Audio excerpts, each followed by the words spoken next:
When a being who sees all of time materializes above the shattered ruins of Jeddah, the Force itself recoils.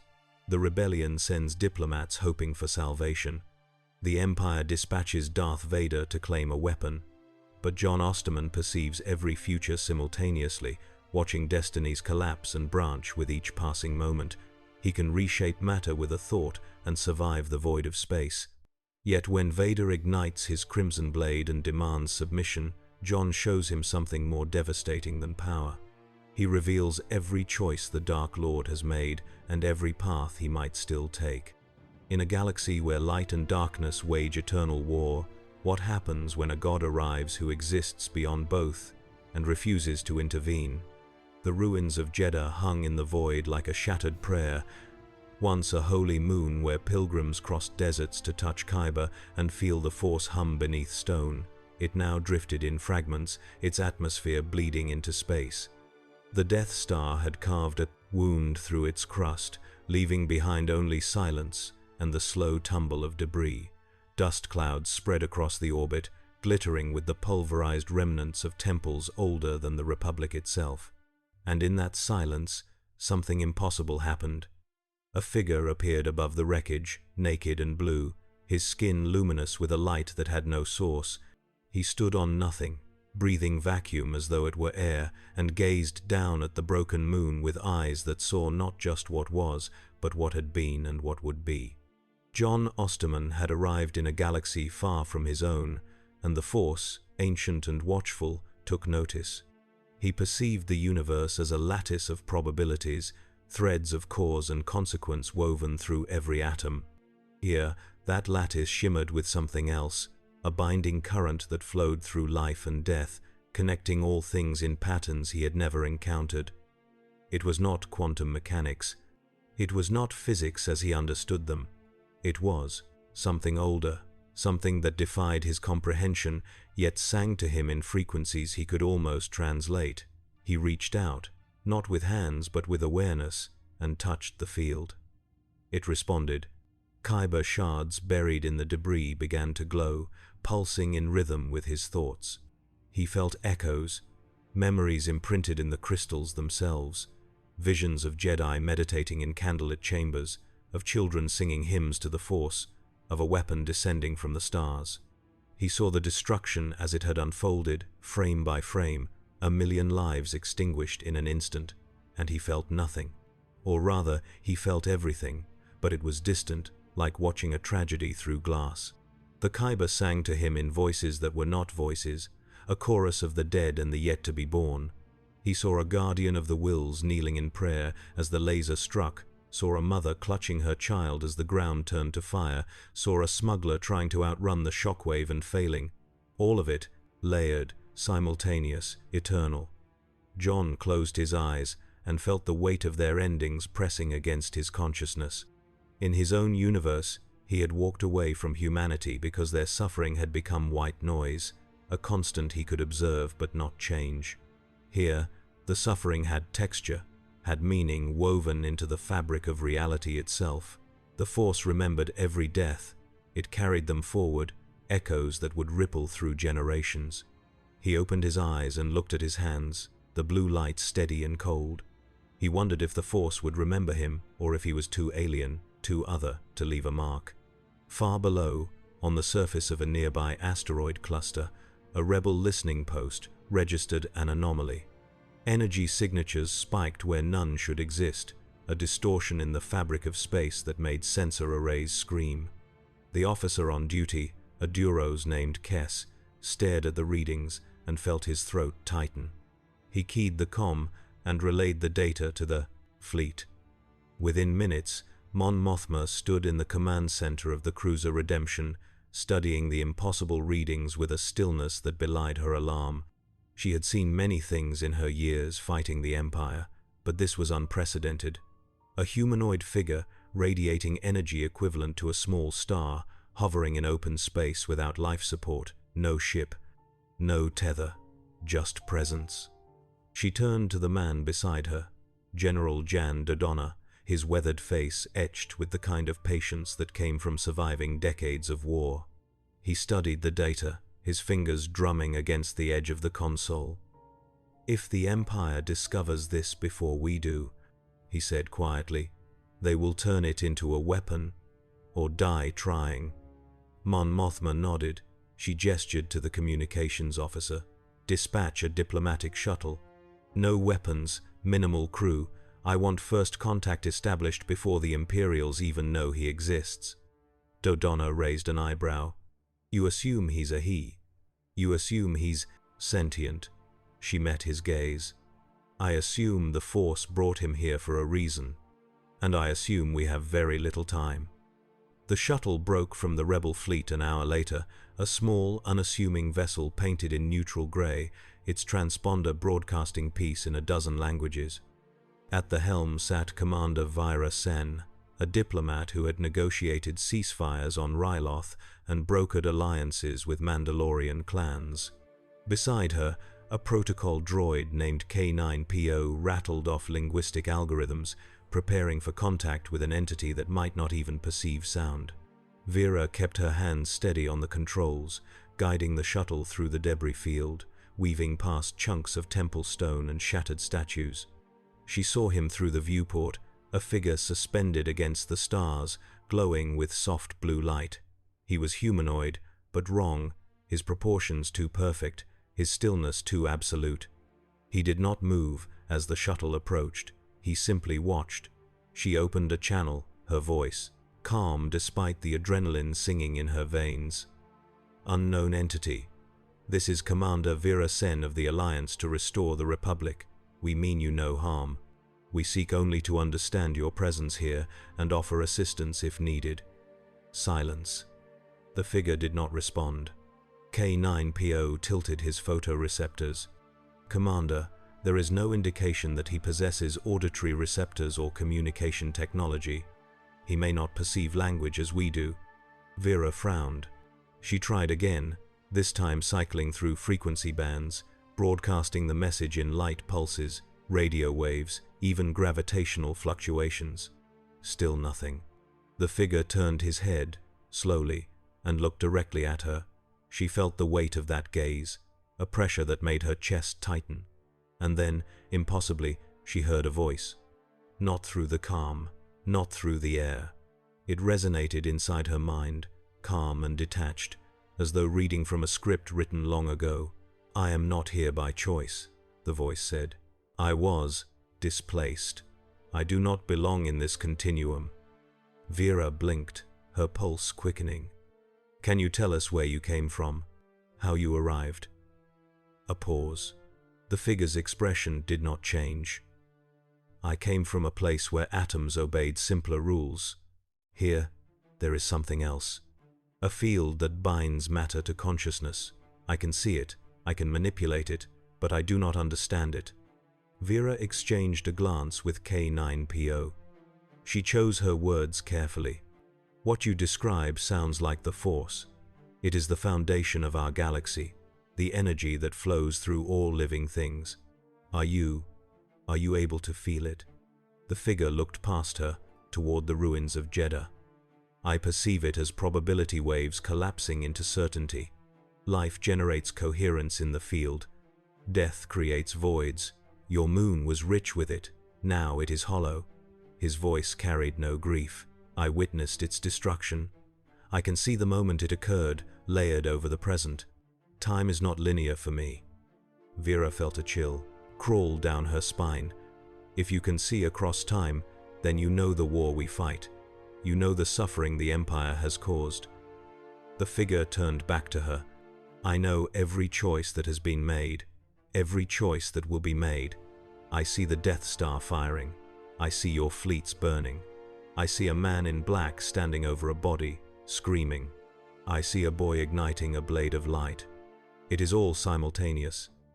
Vera leaned forward. "Then help us. If you can see the future, you can help us end this war. You can save lives." For the first time, the figure's expression shifted, a faint crease forming between his brows. "I do not interfere. Interference implies agency. I am a consequence, not a cause." Vira's frustration flared.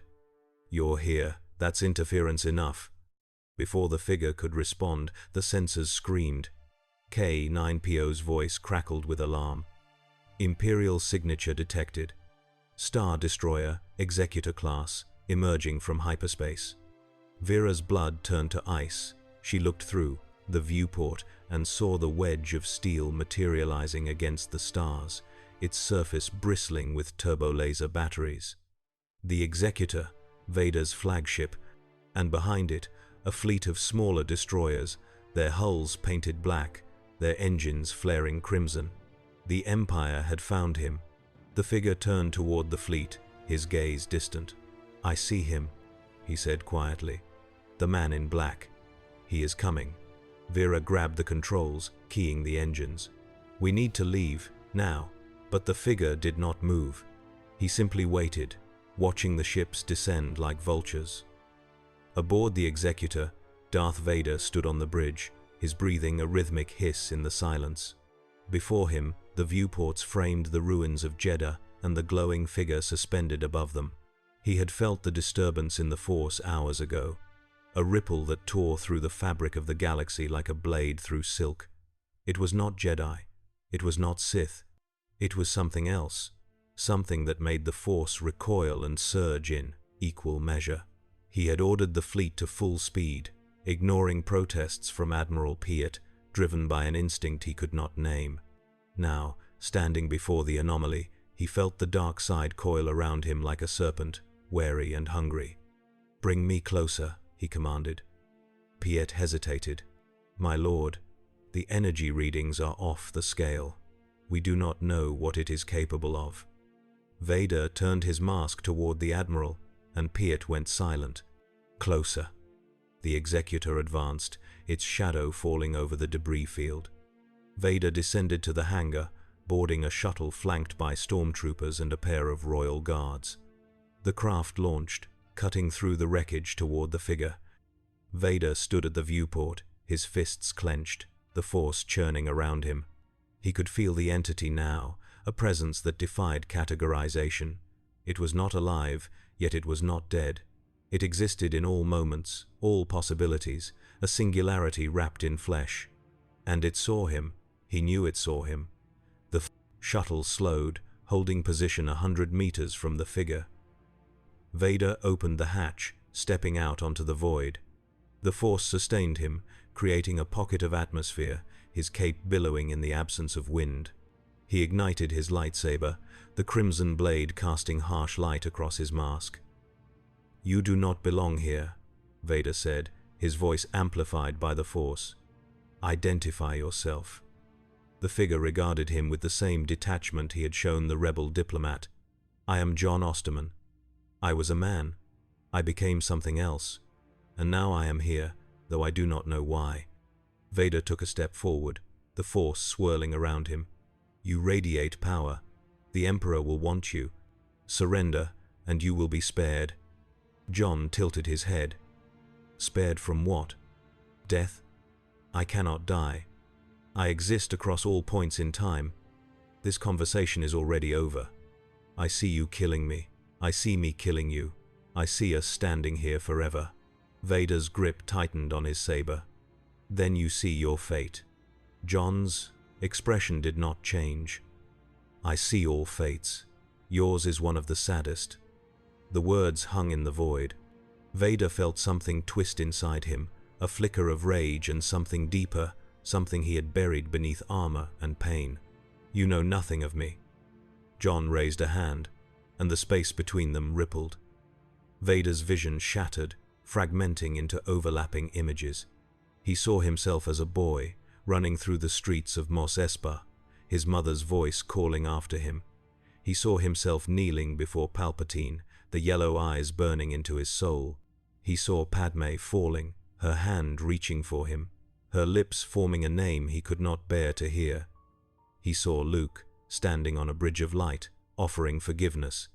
And he saw himself, old and broken, removing his mask with trembling hands, his son's face the last thing he would ever see. The visions collapsed.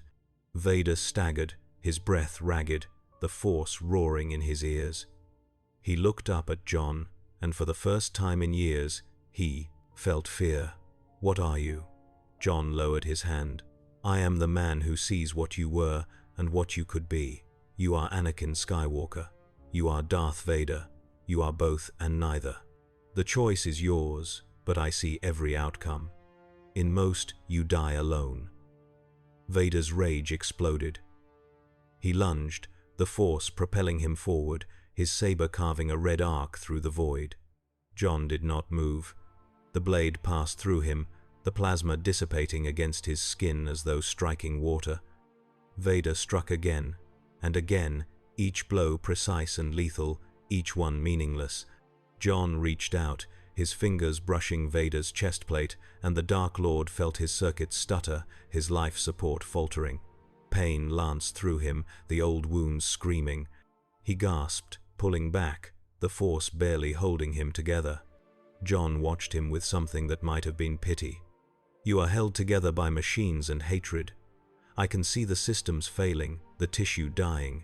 You are a monument to suffering. Why do you endure it? Vader's voice was a rasp, venomous and broken. Because I must. Because I have nothing else. Jon looked away, toward the ruins of Jeddah. I once had nothing else. I was a man who forgot how to be human. I watched the woman I loved choose another. I stood on Mars and felt nothing. I have lived your emptiness, Darth Vader. It is why I will not fight you. Vader straightened, his saber still ignited, the crimson light trembling. Then you are a fool. The Emperor will tear you apart. Jon met his gaze. I have already seen him try. I see him failing. I see him commanding you to destroy me. And I see you hesitating. Because somewhere beneath the armor, Anakin Skywalker is still screaming. Vader said nothing. The silence stretched, filled only by the hiss of his respirator. Then he turned, boarding the shuttle, his stormtroopers following. As the craft retreated toward the Executor, Jon remained, alone among the stars, the ruins of Jeddah spinning slowly beneath him. Aboard the Redemption, Mon Mothma listened to Vera's report with mounting unease. The entity, Jon Osterman, possessed power beyond comprehension, yet he claimed neutrality. He saw the future, yet refused to act.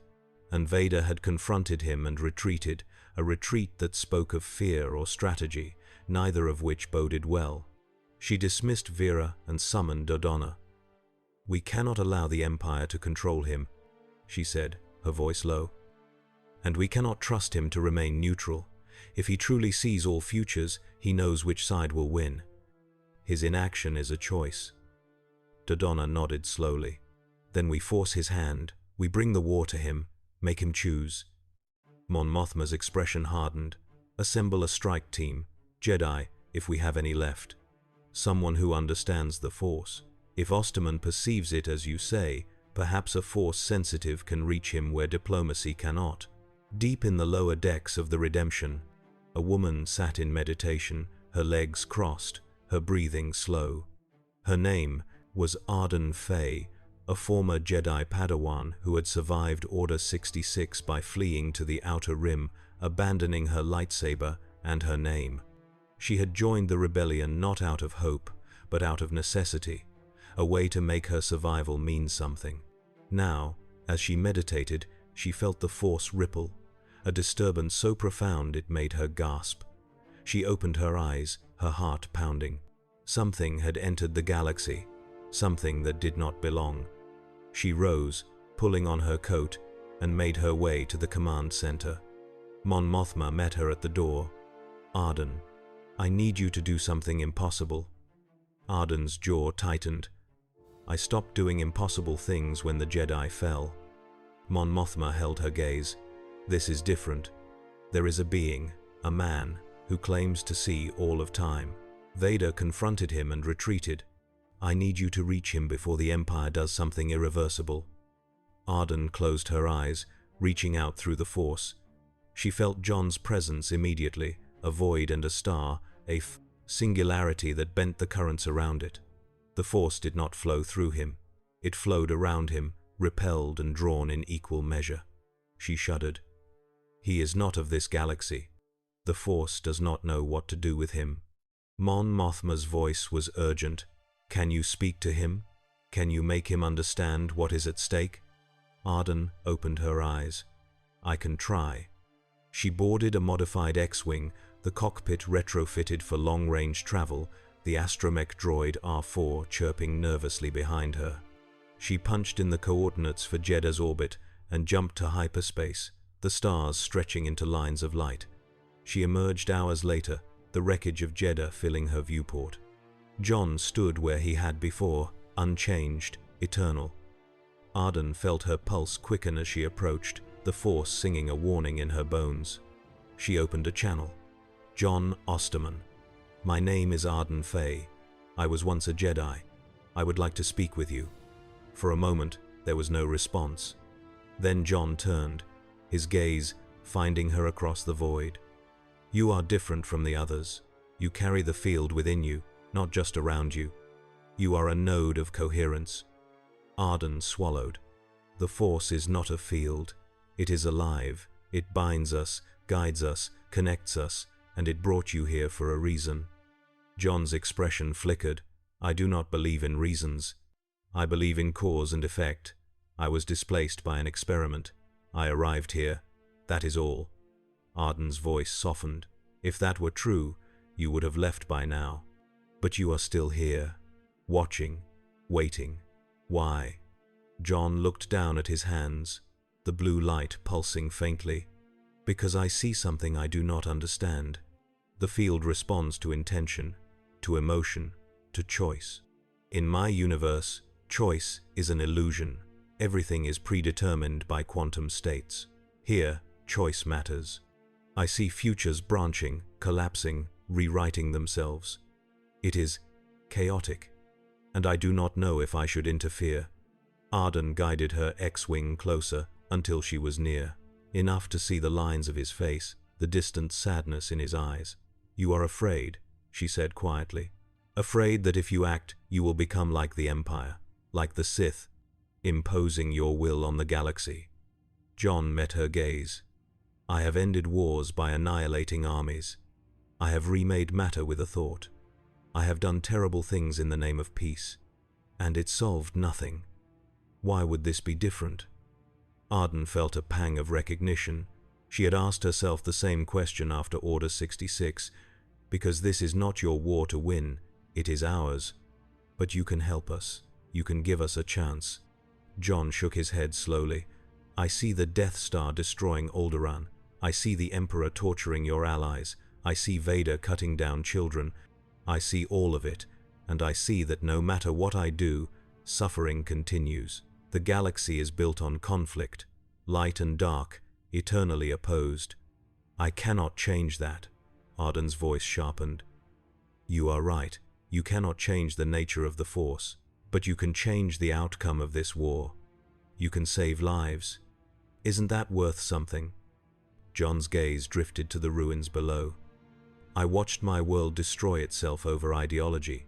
I tried to save it, and I failed. I do not wish to fail again. Before Arden could respond, the Force screamed a warning.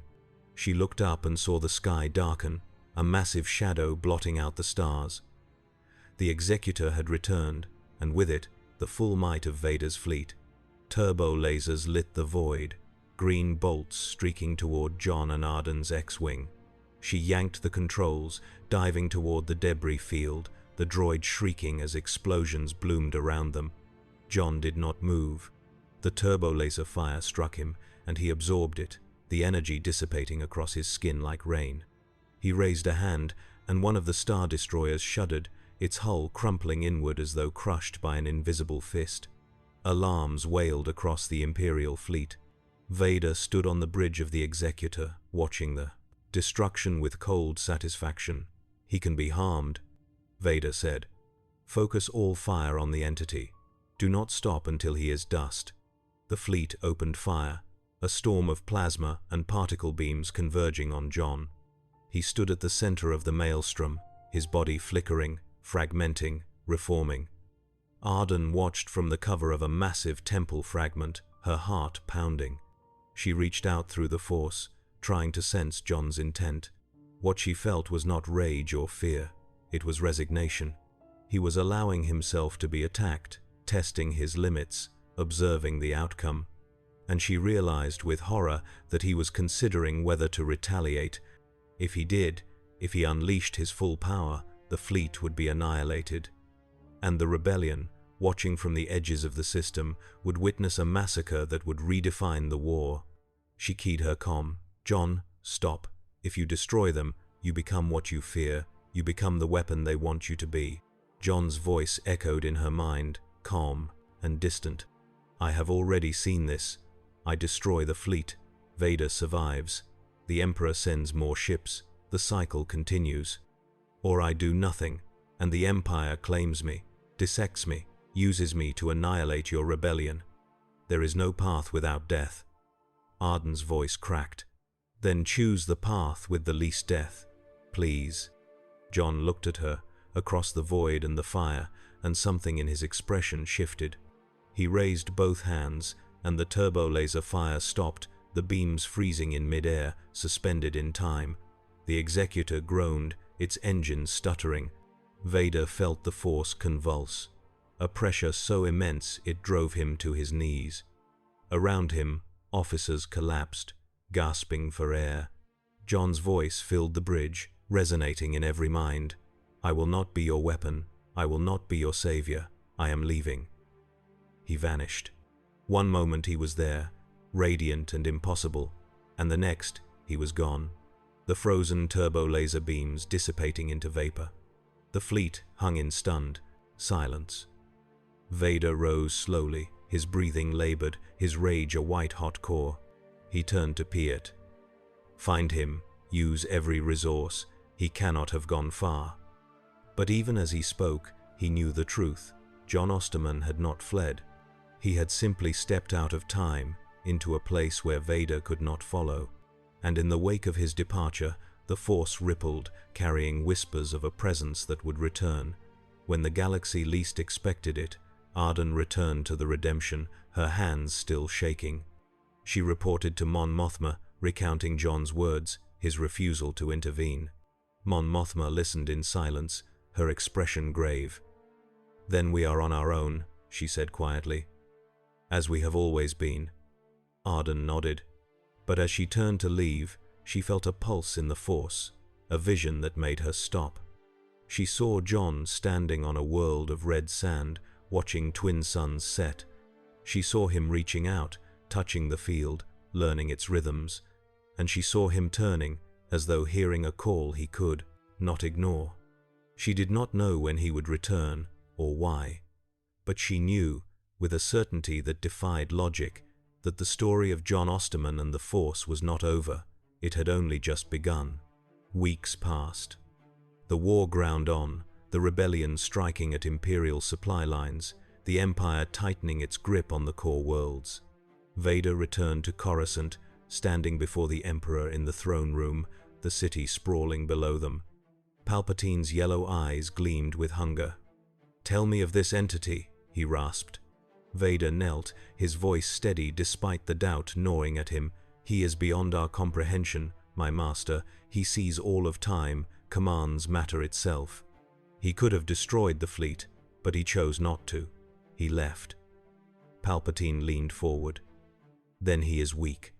Sentiment is weakness, and weakness can be exploited."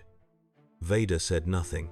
He thought of John's words, the visions he had been shown, the futures that branched and collapsed. He wondered, not for the first time, if the Emperor knew that his own death was written in those futures, carved in fire, and the final, desperate choice of a broken man. Palpatine rose from his throne, his robes whispering across the floor. "This Osterman is a tool, Lord Vader. Like the Death Star, like you. All tools can be used or destroyed. I want him found, I want him broken, and I want him kneeling before me, his power mine to command." Vader bowed his head. "As you wish, my master." But as he left the throne room, descending into the bowels of the Imperial palace, he felt the Force twist around him, uncertain and afraid. The Emperor's confidence was absolute, but Vader had looked into John Osterman's eyes and seen something that terrified him more than any Sith Lord. He had seen a man who no longer cared whether he lived or died, who had transcended fear and desire, who could watch the galaxy burn and feel nothing. That kind of emptiness was not weakness. It was the void itself, staring back. On a planet far from the war, John Osterman stood alone. The world was ancient, its surface scarred by eons of erosion, its deserts stretching to horizons unmarked by cities or ships. He had found it by instinct, following a current in the force that led him here.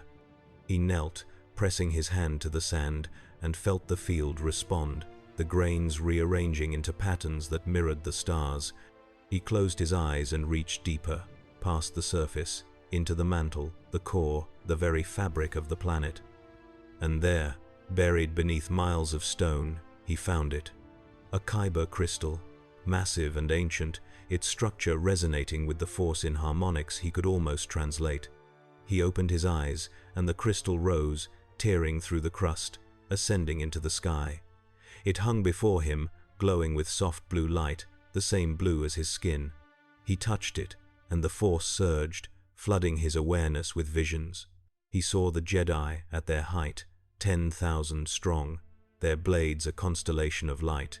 He saw the Sith, hidden and patient, their power coiled in shadow. He saw the galaxy tearing itself apart, again and again, the cycle unbreakable.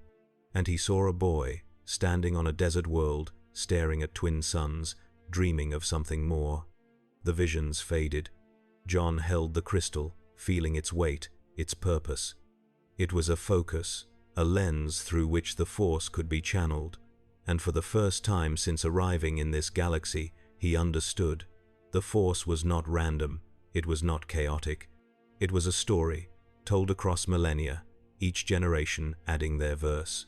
And he, John Osterman, had become part of that story, whether he wanted to or not. He looked up at the stars, at the distant flicker of war, and made a choice. He would not be a weapon, he would not be a savior, but he would be a witness. And when the moment came, when the galaxy stood on the edge of annihilation, he would act. Not to impose his will, but to offer a choice. The same choice he had been given, long ago, in a world of atom bombs and Cold War. To destroy or to create, to despair or to hope. The kyber crystal pulsed in his hands, its light spreading across the desert, illuminating the sand in hues of blue and silver. John sat, cross-legged, the crystal floating before him, and began to experiment. He reached into its structure, feeling the lattice of atoms aligned by the force, each one vibrating with purpose. He adjusted a single atom, shifting its position by a fraction of a nanometer, and the entire crystal sang, a harmonic that rippled outward across the desert. He felt the force respond, curious, wary, welcoming. He smiled, the expression foreign on his face. It had been so long since he had felt curiosity, since he had encountered something he did not immediately understand. This galaxy, with its mystical energy field and its endless conflicts, was a puzzle. And John Osterman, for all his power, had always loved puzzles. Days became weeks. John experimented with the crystal, learning the crystal, language of the Force through trial and observation. He discovered that the Force had memory, that it recorded every action, every intention, every death. He saw echoes of battles fought millennia ago, of Sith lords dueling in throne rooms, of Jedi falling to blaster fire. He saw the rise and fall of civilizations, the birth of the Jedi Order, the creation of the first lightsaber. And he saw the future, branching and fractal, a million possibilities collapsing into probability. He saw Luke Skywalker standing on the second Death Star, his father dying in his arms. He saw Rey burying lightsabers in the sand of Tatooine, the twin suns setting behind her. He saw the galaxy reborn, again and again, each time learning, each time failing, each time trying once more. The Force was hope made manifest, tragedy and triumph woven together, and John, who had abandoned hope long ago, felt something stir inside him. He stood, the kyber crystal dissolving into light, its atoms scattering across the desert and reforming into patterns that spelled out equations, formulas, theories. He was beginning to understand. The Force was not a field in the sense he knew. It was a narrative engine, a mechanism by which conscious beings imposed meaning on chaos. Every Jedi who meditated, every Sith who reached for power, every child who dreamed of adventure, they were all authors, writing the story of the galaxy into existence. And the Force, patient and eternal, read their words and responded. John looked at his hands, at the blue light that pulsed with his heartbeat, and wondered if he could write a verse of his own, not to control the story, but to add his voice to the chorus. To say, I was here. I mattered. I chose. He reached out across the galaxy, his awareness expanding, touching the minds of billions. He felt the fear of refugees fleeing Imperial occupation, the rage of rebels planning their next strike, the cold satisfaction of stormtroopers following orders. He felt Vader, alone in his meditation chamber, drowning in guilt and hatred. He felt Palpatine, weaving schemes in the shadows, drunk on his own power. And he felt Arden, sitting in her quarters aboard the Redemption, meditating on the vision she had seen, wondering if she had made the right choice in letting him go. John pulled back, the enormity of the galaxy's suffering pressing against him like a weight. He could end it. He could reach into the Emperor's mind and unmake him, atom by atom. He could shatter the Death Star before it fired again. He could rewrite history, reshape reality, impose peace through sheer force of will. But he had done that before, in his own universe, and it had solved nothing. Violence begat violence. Control begat rebellion. The only lasting peace was the one people chose for themselves. He turned, looking back at the desert, at the patterns he had drawn in the sand. They were equations for a new kind of energy, a synthesis of the Force and quantum mechanics, a way to channel intention into matter without the need for kyber or machinery. He had invented it in an afternoon, a gift he could offer the galaxy if they wanted it. But he knew they would not understand. They would weaponize it, turn it into another tool of war, another way to kill. So he let the equations fade, the sand returning to formlessness, and he walked alone across the desert, leaving no footprints. Meanwhile, across the galaxy, the hunt for John Osterman intensified. Palpatine dispatched inquisitors to scour the outer rim, their orders simple: find the blue man and bring him to Coruscant. Vader led the search personally, his flagship cutting through hyperspace, following rumors and sensor ghosts. The rebellion, too, searched, dispatching scouts to abandoned worlds and forgotten systems, hoping to find John before the Empire did. But John was not hiding, he was learning. He traveled from world to world, observing, listening, touching the Force in its myriad forms.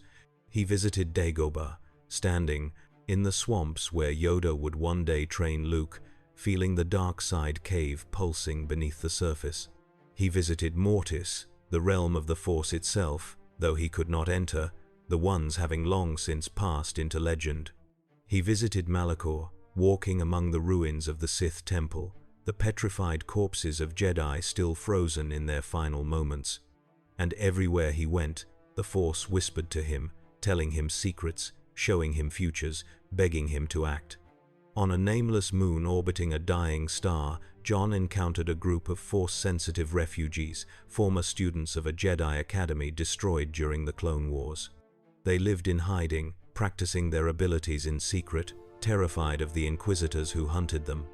John watched from a distance as they trained, their movements clumsy but earnest, their connection to the Force fragile but real.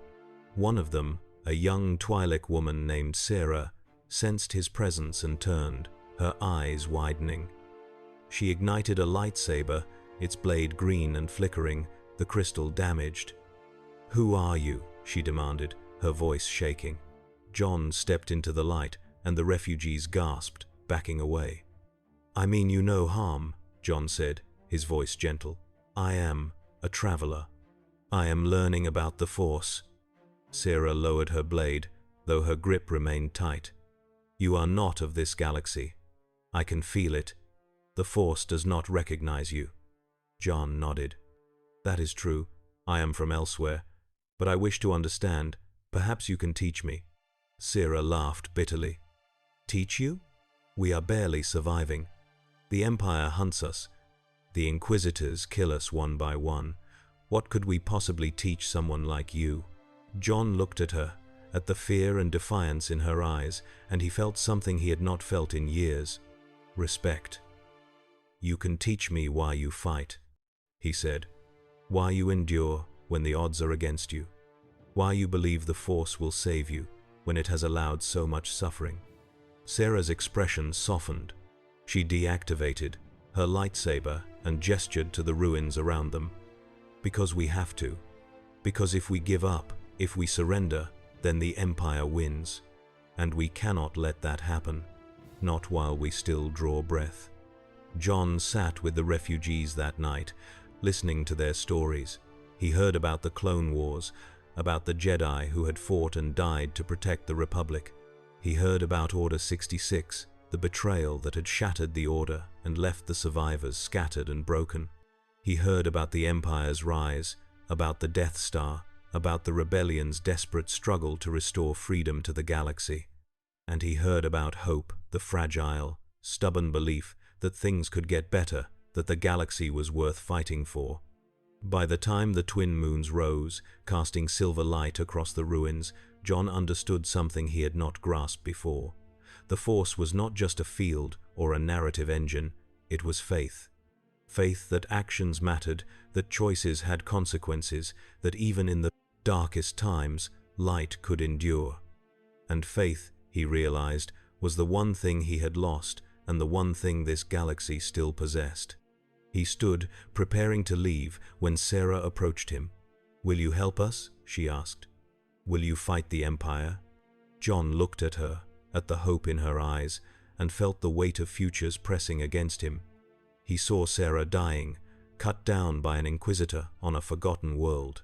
He saw her surviving, training a new generation of Jedi, her legacy written in light. He saw both futures, and 1,000 more, all branching from this moment. "I do not know," he said honestly, "but I will not abandon you. If the time comes, if you need me, I will be there." Sarah smiled, a fragile, beautiful thing. "That is enough." Jon vanished, stepping out of time, leaving the refugees alone beneath the moons. But as he traveled through the void, he carried their voices with him, a chorus of defiance that echoed in the silence. Vader's hunt led him to the desert world, where Jon had first touched the Kyber crystal. He stood among the ruins of the excavation, staring at the hole Jon had torn through the crust, the edges still glowing faintly with residual energy. He knelt, pressing his gloved hand to the sand, and felt the Force stir, memories imprinted in the ground. He saw Jon sitting in meditation, the crystal floating before him, the equations written in light. He saw Jon's face, calm and distant, touched by something that might have been wonder. And he saw himself, reflected in Jon's thoughts, a figure of tragedy and rage, trapped in armor and pain. Vader rose, his fists clenched, his breathing harsh. The entity had seen him, truly seen him, in a way no one else ever had. Not as Darth Vader, Dark Lord of the Sith, not as Anakin Skywalker, the Chosen One, but as a man, broken and lost, clinging to hatred because he had nothing else. And that knowledge filled Vader with a fury so intense it made the Force scream. He ignited his lightsaber and carved the ground, channeling his rage into the blade, the sand melting into glass. He struck again and again, the glass shattering, the shards scattering. But no matter how much he destroyed, he could not erase what Jon had shown him. The futures, the possibilities, the choices he had made, and the ones he still could. He thought of Padme, of her last words, of the love he had killed with his own hands. He thought of Luke, the son he had not known existed, the boy who carried his blood and his hope. And he thought of Jon, the man who existed outside time, who saw all paths and walked none. Vader deactivated his saber, the silence pressing against him. He turned, boarding his shuttle, and ordered the fleet to return to Coruscant. He had learned something from this hunt, something he could not yet name. But it sat in his chest like a shard of ice, cold and sharp and impossible to ignore. Palpatine was not pleased. He stood in his throne room, listening to Vader's report, his fingers steepled before him. "You failed," he said, his voice soft and dangerous. "The entity remains at large. The weapon remains unclaimed." Vader knelt, his head bowed. "He cannot be claimed, my master. He is beyond us." Palpatine's eyes flared. "Nothing is beyond me. Nothing is beyond the dark side." He rose, his robes billowing, and descended the steps, circling Vader like a predator. "You are weak, Lord Vader. This entity has shown you visions, has he not? Visions of the past, of weakness, of Anakin Skywalker." Vader's breathing hitched. "He showed me possibilities." Palpatine leaned close, his voice a hiss. "Lies. The past is dead. Anakin Skywalker is dead. There is only Vader, only power, only the dark side." He straightened, returning to his throne. "You will find him. You will bring him to me, or you will suffer for your failure." Vader rose, his voice steady despite the turmoil within. "Yes, my master." But as he left the throne room, he felt the Force shift, a current pulling him toward a future he could not see. John Osterman was out there, somewhere, watching and waiting. And Vader knew, with a certainty that defied logic, that their story was not finished. The next time they met, something would break. The armor, the Empire, the dark side itself. He did not know what, but he felt it coming, inevitable as a binary sunset. John stood on a cliffside overlooking an ocean of molten rock, the planet's surface a churning sea of fire. He had come here to think, to process what he had learned, to decide what he would do. The Force swirled around him, stronger here than anywhere else he had visited, the raw elemental power of creation and destruction made manifest. He reached out, touching the lava, and felt it respond, the heat bending away from him, the rock solidifying at his touch.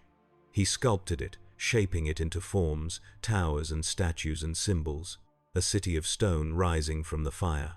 It was beautiful. It was meaningless. He let it crumble, the lava reclaiming it, and sat on the cliff's edge, his feet dangling over the abyss. He thought about Arden, about her plea to choose the path of least death. He thought about Sira, about her faith that actions mattered. He thought about Vader, about the pain etched into every breath, every movement.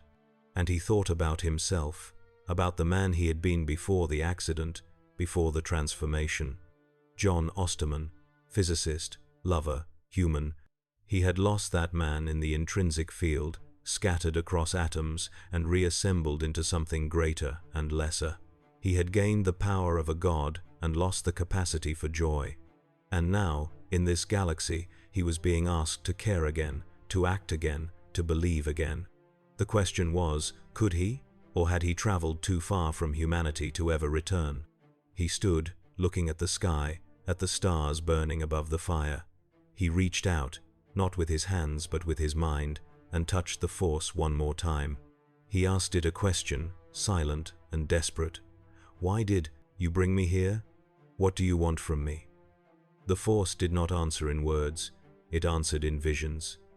He saw a battle, starfighters screaming through space, the Death Star firing, a planet dying. He saw Arden, standing on the bridge of a rebel cruiser, her face set with determination. He saw Vader, standing alone in a corridor, his hand trembling as he reached for something he could not grasp. And he saw himself, standing between them, a figure of blue light, offering a choice. Not salvation, not victory, just a choice. The vision faded, and John understood. The Force had not brought him here to win the war. It had brought him here to remind them, all of them, that they still had the power to choose, to turn away from hatred, to embrace hope, to write a different ending. It was a small thing, a fragile thing, but it was enough. John stepped off the cliff, falling into the fire, and vanished. He reappeared above Jedha, among the ruins where he had first arrived, and looked down at the broken moon. He raised his hands, and the debris began to move, the fragments drifting together, drawn by forces beyond gravity. He could not restore what had been lost, He could not bring back the dead, but he could build something new, a monument to what they had been, a reminder that even in destruction, creation was possible. The fragments fused, stone and metal melding together, forming a structure that glowed with soft blue light. It was a temple, simple and elegant, its walls inscribed with the names of the dead written in every language of the galaxy. John stood at its center, the Kyber shards orbiting him like stars, and waited. He knew they would come.